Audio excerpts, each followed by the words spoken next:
আজকে আমি আবারও চলে এসেছি আপনাদের সামনে একটা নতুন রেসিপি নিয়ে। রেসিপিটার নাম হলো নিম বেগুন।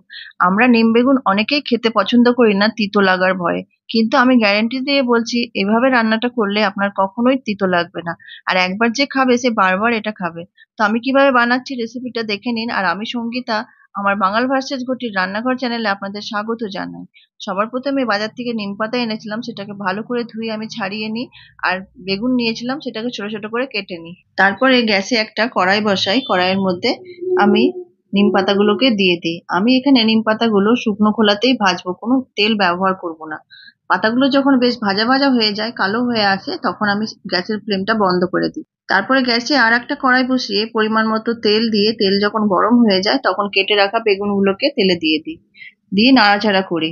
তো আপনারা যদি আমার এই ভিডিওটা ফেসবুক থেকে দেখে থাকেন তাহলে পেজটা ফলো করে লাইক কমেন্ট করে বন্ধুদের মধ্যে শেয়ার করে দেওয়ার অনুরোধ রইল। এইভাবে বেশ কিছুক্ষণ নাড়াচাড়া করার পর তারপরে আমি তার মধ্যে পরিমাণ মতো নুন, হলুদ, কাশ্মীরি লঙ্কার গুঁড়ো দিয়ে আবারও বেশ ভাজা ভাজা করি। এই সময় নিম পাতা খাওয়া শরীরের জন্য খুবই উপকারী। আপনারা চাইলে সপ্তাহে 2 দিন নিম বেগুন খেতে পারেন। আর এই নিম বেগুন দিয়ে এক থালা ভাত অনায়াসেই খাওয়া যায়।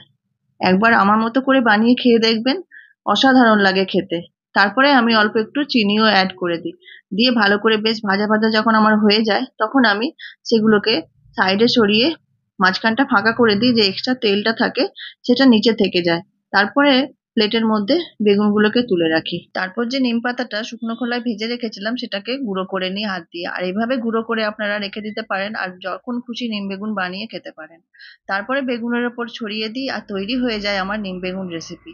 তো কত সহজে তৈরি হয়ে গেল রেসিপিটা। আমার এই ভিডিওটা প্রথম থেকে শেষ অবধি দেখার জন্য আপনাদেরকে অসংখ্য ধন্যবাদ।